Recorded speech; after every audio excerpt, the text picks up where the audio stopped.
So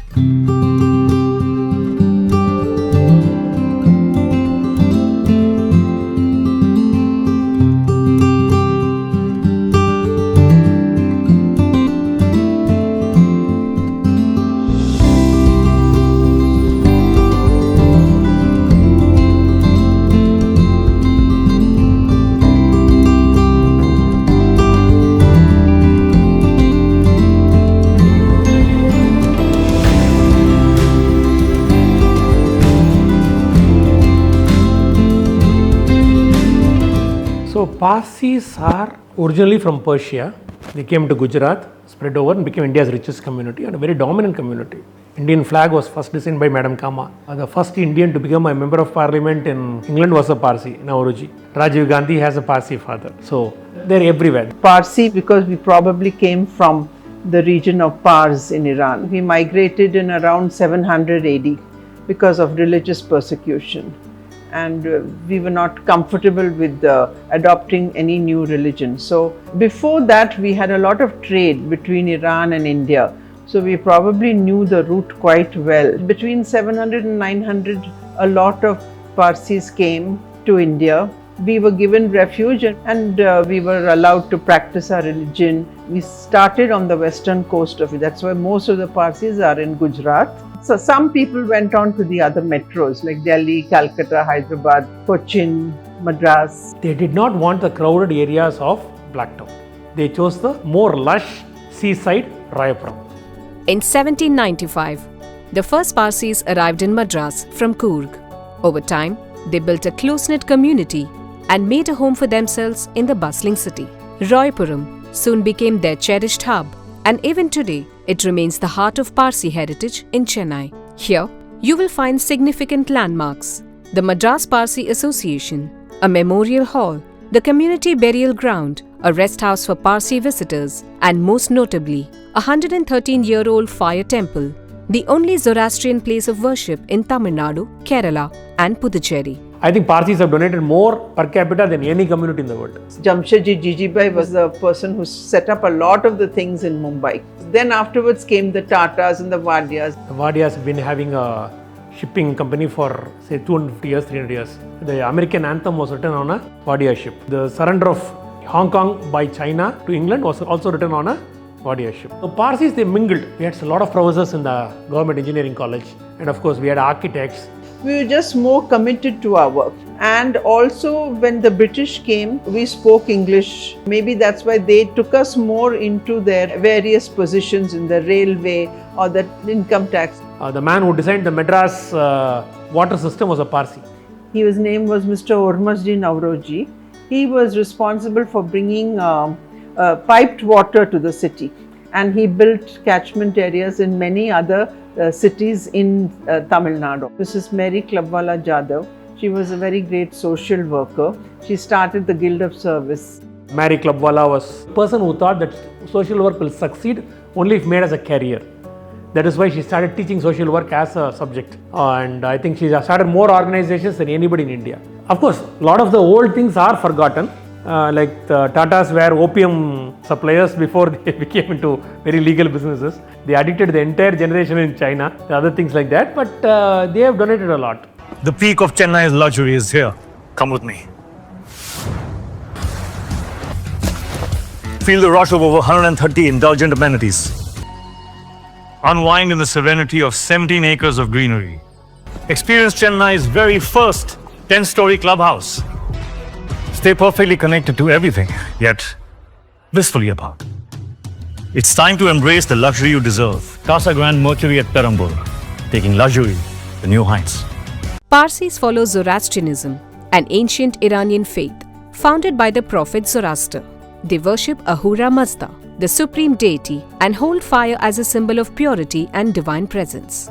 Within fire temples, an eternal flame burns continuously. The Rayapuram Fire Temple established in 1910, was donated by philanthropist Firoj M. Clubwala to the Madras Parsi Zardosti Anjuman. Access to its inner sanctum is reserved for Zoroastrians alone, where the sacred flame has been kept alive since its inception, tended 5 times a day by the temple priest. During the World War I and World War II, and the entire vicinity was empty. One person was left behind to keep the fire alight. We pray to the Almighty through our prophets, and in order to concentrate our attention, we look at the fire while praying because it kind of gives off a certain energy. The ordinary grid is what we have it at our home. It is the ordinary grid where anybody can go inside, anybody can touch that fire. Over here, only the priest can go inside. We have got no discrimination against anybody.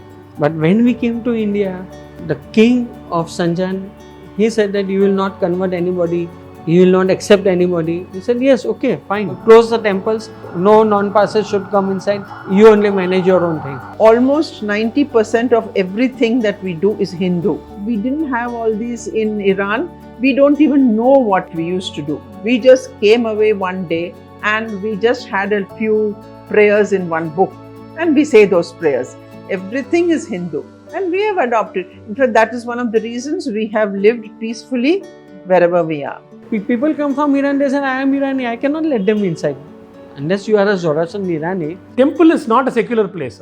It is there, his own right. Your house is not a secular place. Not everybody can enter. The Parsi community in India faces a multifaceted challenge with its consistently declining population. Factors such as low fertility rates, an aging demographic, migration, added with the community's reluctance to accept converts, have contributed to this decline. This trend is concerning given the significant historical and cultural contributions of the Parsi community to India. Casagrand Sun City, Chennai's greatest living experience. 40 acres township, Chennai's largest 4-acre clubhouse, 185 plus world-class amenities, adula 50 plus sports mattum, 30-acre open space, 4.5-acre tropical forest, 3 massive swimming pool. இது எல்லாம் அனுபவிக்க இப்போ உங்க வீடு larger than before, bigger than ever.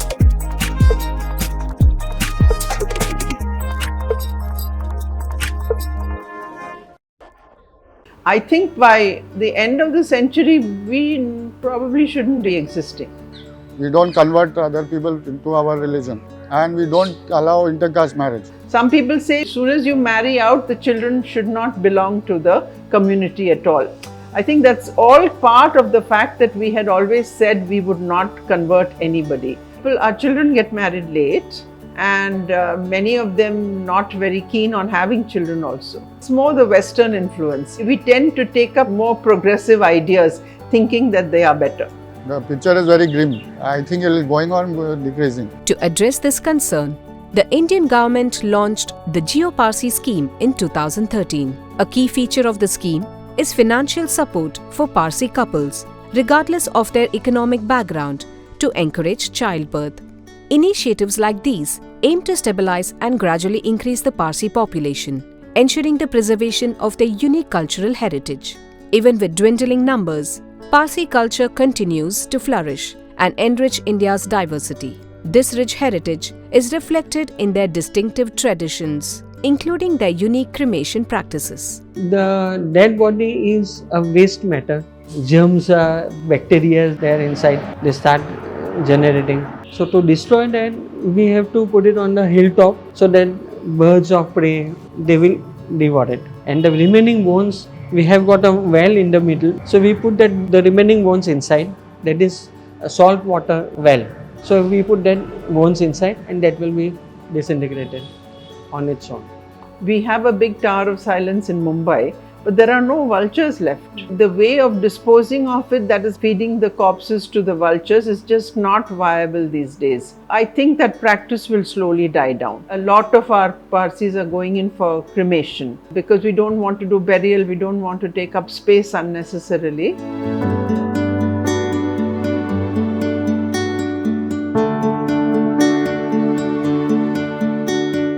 In our cuisine, we have got mix of non-veg and veg. Like in ladies' fingers, we put mutton. In greens, we put mutton. One very popular dish is sali margi. It is very fine potato chip with chicken gravy. One very famous dish all over the world is dansak. mixture of 3 dals with mutton in it. Every Parsi house will have an egg as breakfast. Then the lunch is either rice with some chicken dish or rice with mutton dish. The dinner is chapati with, again there will be some non-veg in that.